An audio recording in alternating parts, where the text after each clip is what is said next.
Thank you. Welcome.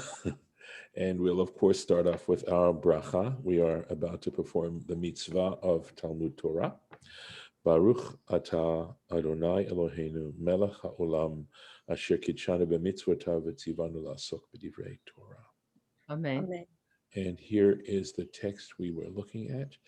And you may recollect that yesterday we were in the middle of a Torah Temimah, which was based on this tradition that the names of the 12 spies were very much connected with their behavior subsequently.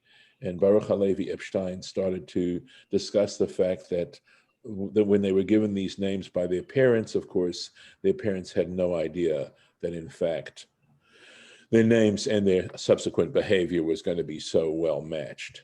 And we discussed those issues. So he goes on to say, V'da, and you should realize, we need to realize, the afal pisha amar davar zeh mesoret b'yadenu me'avotenu. In other words, he, let's see who it was. Let's go back and see, right? Here, I guess it's in the, sorry, or in the previous page. Rabbi Yitzchak. Remember, he says, davar zeh mesoret b'yadenu me'avotenu. That's what he's quoting with right now. So it says, even though Rabbi Yossi says that, okay, that is, it is something that has been passed on to us. It's in our hands, a tradition from our ancestors. V'hainu, that means to say, Kabbalah ish mipi ish. In other words, one person to the other, down the generations, one person would tell another. V'im kain, and if this was the case, ein hadavar tzarich ra'aya.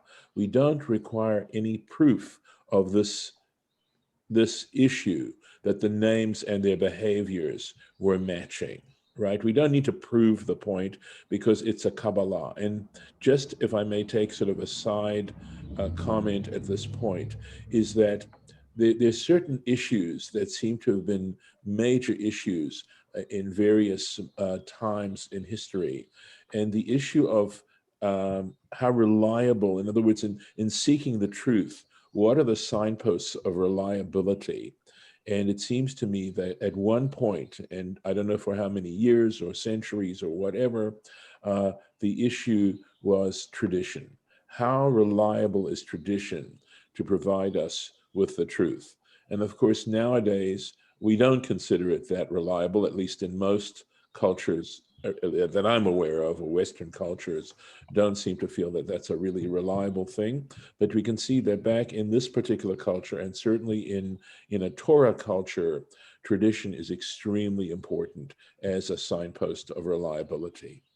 I guess nowadays it's science, and that's even not universally held. So a scientific method. B'chol zeh, nevertheless, even though it doesn't require proof, we don't have to prove it.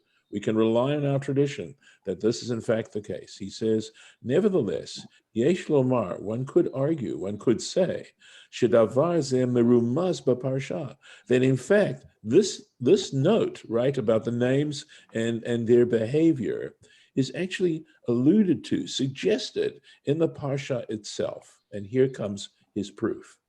Ki inyan shmotam, because the issue of their names, ba kaful, it comes and is doubled. They mention it twice. But pasuk daled, so in verse 4, right, it says, the shmotam, it says, and these are their names, all right? And then, of course, what follows is their names. So like, duh, could we not figure that out? Okay, so maybe it's saying, well, these particular individuals, we want to mention their names. So, okay. Ubapasuk tetva or tetzayin, excuse me, but in verse 16, it goes on to say Elish Mota Anashim. It goes again and says, these are the names of the people. Well, we've just read their names. Why say it again? Velashon zeh b'pam hasheni, and this language, the second time, this mention, the second time, miyutar. It's not necessary. Okay, it's redundant. I love it, right? The Department of Redundancy Department.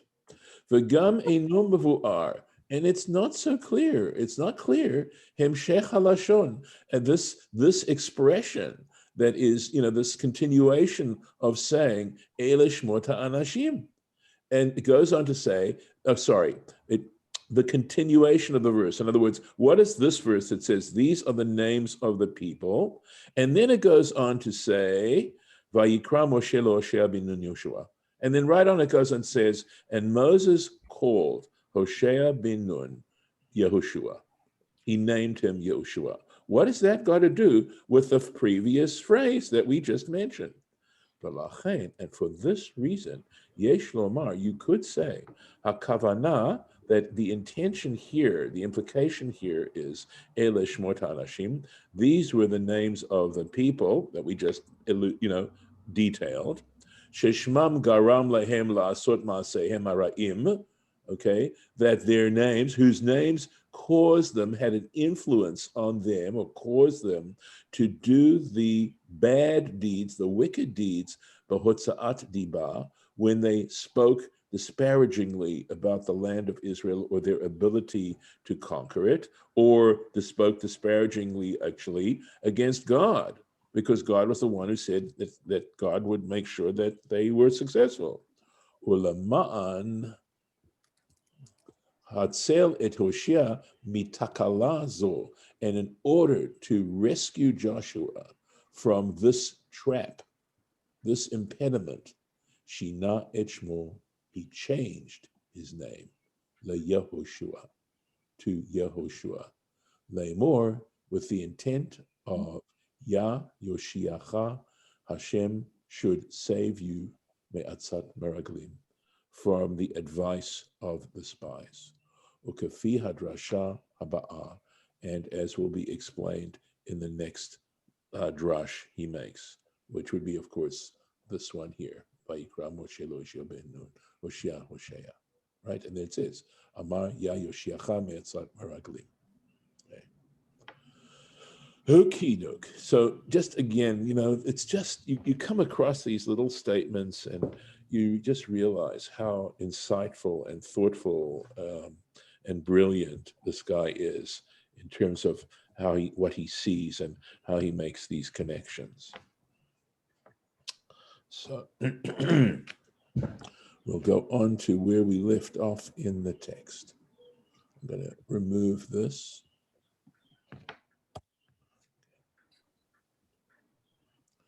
All right, so I think we need to go here. Let me make sure I got the right verse. Sorry about moving around. Here we go. Vayishlach otam Moshe, Moses sent them, latur et eretz Canaan, to spy out the land of Canaan. Vayomer alehem, and he said to them, Alu zeba Negev, go up here in the Negev, in the southern area, go this. Va'alitem et Har, and go up to the mountain, and we'll see if there's any Rashi on this. Yes, Alu zeba Negev. Hi haya hapsolet shel Eretz Yisrael. Oh, this is lovely. So Rashi says, the Negev, that's sort of desert, right?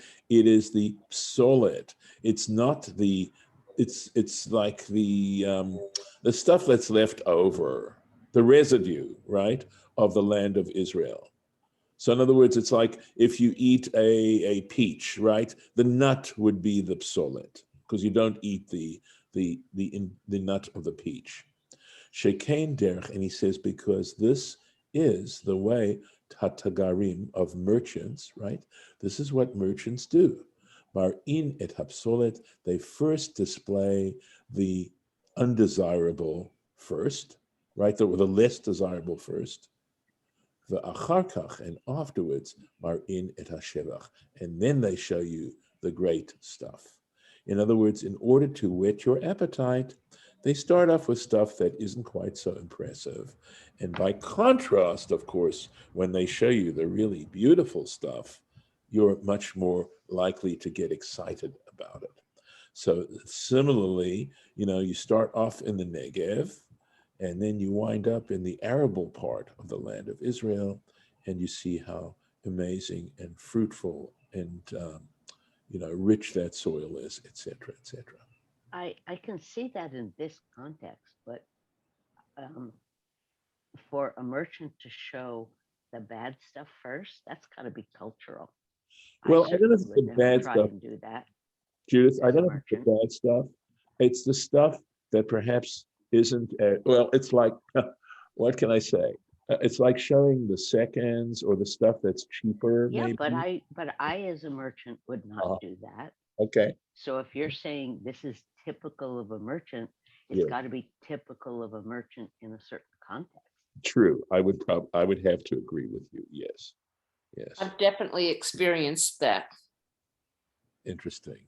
recently, even. Well, really, really. Well, I don't think, sadly, and I realize this about myself, is that unless you really know your stuff, you can wind up buying stuff that isn't that good.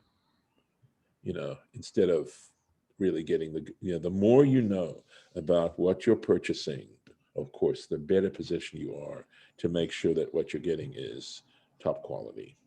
For But sure. yeah, but not really knowing about quality, understanding the subtle distinctions. So I don't Research. quite understand why it matters to, I mean, once you've seen the better stuff, you want the better stuff. yes. But what's the strategy of showing the worst first? I don't quite understand the psychology of that.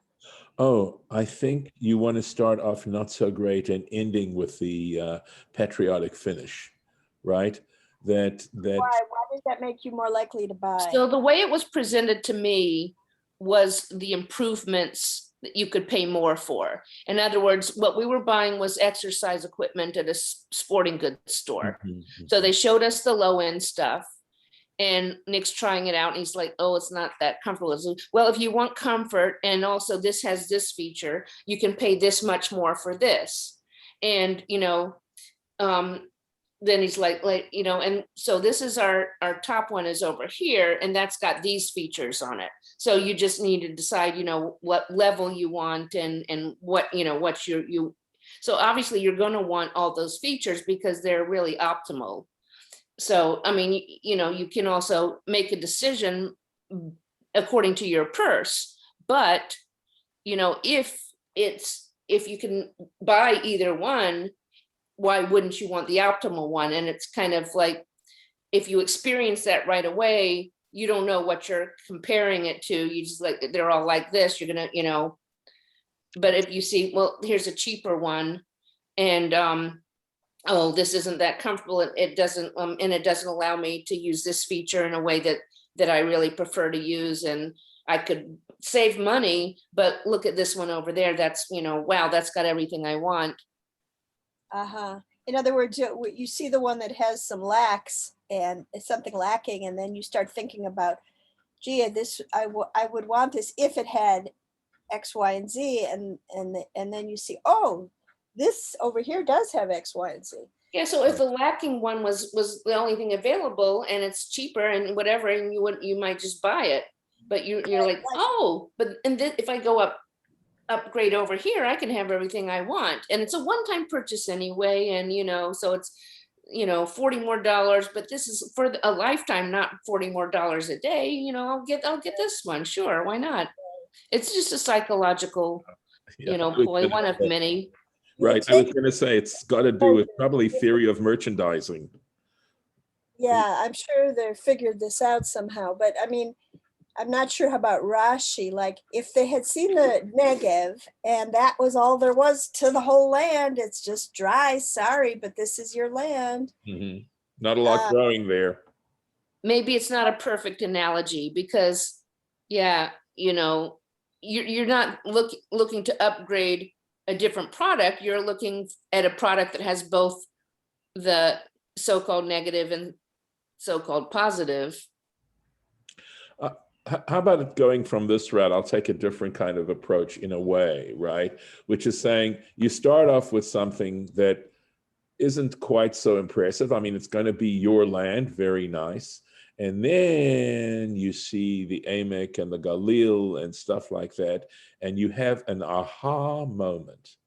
And aha moments are pretty cool whenever you've had one of those. And you're more likely to have that aha moment if you move from something that puts you in one sort of emotional place and you go to something else that can change that emotional place. I was also thinking as we were talking about this, that, there really is a lot about I imagine, to the theory of merchandising, right?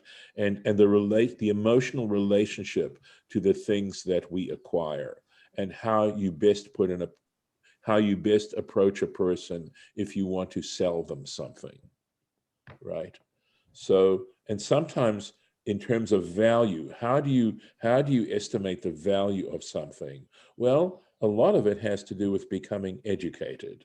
And part of knowledge has to do with the ability to make intelligent distinctions, to be But able. you're right, that if you're kind of disappointed when you see something, but then you see the beauty and you get all excited, as Right. opposed to the other way around. Like, oh, this is wonderful. This house looks good. I'm looking for a house. Oh, geez, I didn't notice this and this and this. But if you see a few things and then you go in and it's like, oh, but this is gorgeous. We could deal with that. Just, it's the same information, True. but your brain is processing it in order in a way that it affects, how you feel about it. I think you're right. And I think it also probably has to do with real estate. I mean, we've been looking at homes down here, right? And you see something at so much money, right? And then you go to something else and it's not that much more, but in terms of the amenities and stuff Mhm. like that, it's just so much better. Well, you're much more tempted to say, gee, I'd like to make an offer on that one. So with real estate, this is real estate we're talking about here. Yep. Anyway, just it's stuff to think about. Let's see if there's anything more. Right, no, that's it. That's it on the Rashi. We'll keep going. Or item et haaretz mahi. And you should see the land. What is it? Literally it means. In other words, I'm thinking at, the various qualities of the land. The et ha'am, hayoshev aleha, and the people that dwells upon it. Hechazakhu harafe. Is it strong or is it weak? So it could refer, more clearly it refers to the people living there, but it could also refer to the land itself and the territory. You know that depending on the nature of the territory, some territory is much more defensible than other territory. So Hama'athu imrav, this for sure, I believe, is referring to the people. Are they few in number or are they heavily populated? Are they many? And there's a Rashi on this. Et haaretz mahi. Scout out, see the nature of the land. What is this land? Yesh, and here, okay, so this is where Rashi takes it based on the Bamidbar Rabbah. Yesh eretz megadelet giburim. Interesting what he says. There is a land that, grows literally heroes, powerful people. In other words, the climate, the terrain, and the challenges involved there, where you're not going to be weak. You got to be tough to be able to live in that particular part of the land. The yesh eretz megadelet chalashim, but there's land which basically develops softies. So it's interesting how Rashi, based on Bamidbar Rabbah, is connecting the land and saying, of what nature is it? And what do we mean by saying of what nature? And its direct relationship to the population that they're going to have to challenge. Well, that's interesting because if it's the opposite, like if you think that the people are strong, you might be afraid to fight them and take their land. But if you think the land is producing strong people, you might want that land so that your progenitors will be strong. True. Yes. Or whatever the opposite is. Their descendants. Yeah. Yes, could be. I wouldn't discount that. Yeah, you're right. I mean, how you choose to process information is a very subjective thing very often. All right, let's see. Okay. Yesh megadelet uchlusin. There's the kind of land, territory that increases its population. It's such that the population is able, there's plenty to feed them, etc. And there's another kind of land where the population tends to decrease. People want to leave. Okay. Hachazek hu harafe, is it strong or is it weak? Siman masar lahem. This is again from the Big Barabba. He gave them a sign, that is, Moses gave them a sign to look for. Im befrazin yoshvim, if in fact they live in open cities, non-walled cities, chazakim heim, they must be tough, they must be strong, shesomchin al gevuratam, because they are relying on their own power, the im ba'arim betzurot, but if they live in fortified cities, heim yoshvim, they live, chalashim heim, they have to be weak because that's what they're relying on. So that's the Rafehu or Chazak. Interpretation, the nuclear bomb is for weaklings. That's right. Yeah, well, okay. Well, there's all kinds of weaknesses, aren't there? All right. Yeah, I didn't do this. I'm sorry. I don't think I actually translated this, right? No, sorry. No, we didn't do this verse at all. 19, right? Umaha aretz ashehu yoshev ba. And again, what is the nature of the land, the territory in which he dwells, that is, these people dwell? Hatovahi im ra'ah. Is it good or is it bad? Umahe arim ashehu yoshev bahen. And what about the cities in which he, in other words, it's talking about the it's using inhabitant in a plural sense, right? In which the inhabitant dwells. B'machanim, do they live in machanim? Machane is a camp, in other words, open cities. Im b'mivtzarim, or do they live in fortified cities? Umaha aretz, and what about the land itself? Hashmeinahi im razah, is it rich or is it fat? But there Rashi's on the other one. On your TED as well? Okay, you're right. Two Rashi's on your TED. Good, thank you. B'machanim, right? Tirgumo b'patzchin, b'fatzchin. So he says, because machanim isn't so, as I said, it sounds like an encampment, something like that. And he says that the onkelos, the translation is ptzachim, and that's krachin, petzuchin, upetuchin, me'ein choma. So Rashi explains, they are cities. Krach is a word for city. Petzuchim, it is, in other words, it's unwalled. It is unwalled and open, me'ein choma, or patzuach. I didn't look up the word. I don't know if, I'd have to look and see exactly how to translate that word.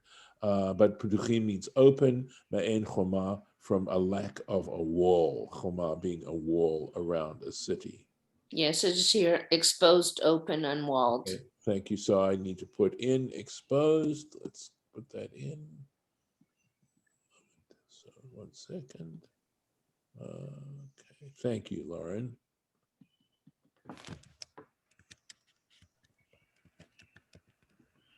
Oops, there we go. Hatovahi, is it good? So what do we mean?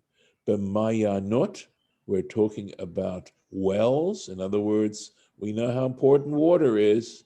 Tahomot, deep hatohomot, and their springs and deep wells, tovim uvriim, that are healthy. In other words, we know we can count on those water sources.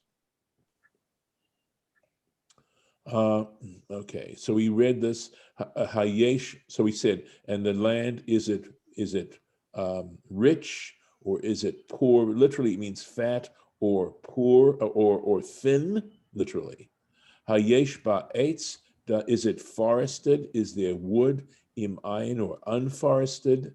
Vehit chazaktem, and you shall gird yourselves. Ulakachtem mipri haaretz, and take from the fruit of the land. And this is all that the instructions that Moses is giving them. And it concludes by saying, V'hayamim, and those particular days, the time when he sent them, Yemei Bechurei Anavim, it was the time of the first ripe grapes, the beginning of the grapes. Two quick Rashis, and that's the end of the Levi Aliyah. All right. Or up to the, okay. Hayesh ba'etz. Is there? I mean, yeah, you're right. Im yesh bahem. There we go. Look at this. Rashi takes eitz as a metaphor. He says, Im yesh bahem adam kasher. Do they have worthy people? Is there a worthy, it could be plural, even though it's in the singular. Do they have worthy people? Or it could be talking about their leader. You know, do they have a worthy leader, Sheyagin Alehem B'zchuto, who can protect them by, so we're going to take it as singular, by his merit. By the way, if you'll allow me a political aside, when our former president was elected, I turned to my wife and I said, he will make us weaker than we've ever been. That is part of what happens. Okay, so anyway. One more Rashi. Yes, thank God, right? Bikurei Anavim, right? The first ripe grapes.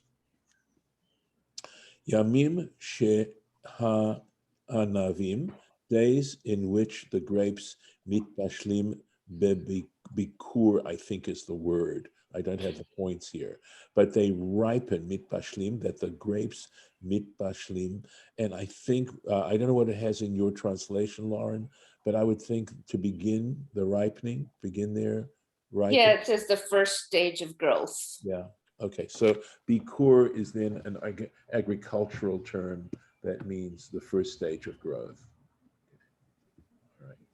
Well, I wasn't leading you too up the garden path. If the first stage of growth, if Yeah. there's I a think first it's stage more of the growth, first- I don't think it's ripening because Yeah. that's the last stage. Right. I think it means the first of the fruits that become ripe. So it says, what it says in Chabad, the season in which the grapes begin to ripen, comma, in their first stage of growth. So maybe not the beginning of their first stage, but as they transition into ripening. Right, but there's no question that mitbashlim, when referred to fruit, has to do with ripening. That you can't get away from that. Right. Yeah, and also bikurim, the bikurim that you're supposed to bring to the Yeah. temple on Shavuot are ripe. They're the first fruits, and bikurim are known as first fruits. Right. Like the Bechor is your firstborn son. That's right. The crop isn't all ripe yet, but No. these Couple are. stages, right? It develops in stages. So Yeah. this is the first stage of ripening in their development. Yeah. No, Right. no, that's two different things. We're talking about two different things now. Okay, go ahead. The first stage of ripening, let's say, I don't know, a cherry, it's small and green and hard and inedible. At the last stage, when some of the cherries are ripe, they're red and sweet and edible. So when you've got a few ripe cherries on your tree, those are the bikurim. Well, Right. Okay, I'm sorry if I said it differently, but that was my understanding. Okay, yeah, go ahead. but it's just that you I'm said sorry. Yeah. I the did first say- stage of ripening, not the first stage of fruiting, Yeah. but the first stage of ripening. The earliest, Certainly have at least some pink and not all hard and green and little. Mhm. yeah. But Right. then there's no No. ripening No, happening. no. Right. So yes. So it should have been using that verb fruiting is sort of an interesting, but certainly more descriptive of what we're talking about. Of being ripe, the first stage of being ripe, as opposed to the process of ripening. Yes. Right. When it first, You can gather some of it now because some of it is ripe. yeah, when it first becomes a piece of fruit, it hasn't begun the ripening stage. Like my first ripe tomatoes. Yes, but first they're flowers, and then they're little hard green things, and they're fruit. They have fruited, but they haven't started the ripening stage. But depending on whether you have a determinate plant or an indeterminate plant, and I prefer the indeterminate. Determinate, they all ripen at the same time. Indeterminate is they ripen in stages. they become ripe in stages. So clearly there's a lot more to grape growing, tons more to it that I have no clue about. So I'm going to stop the recording and thank those who are participating.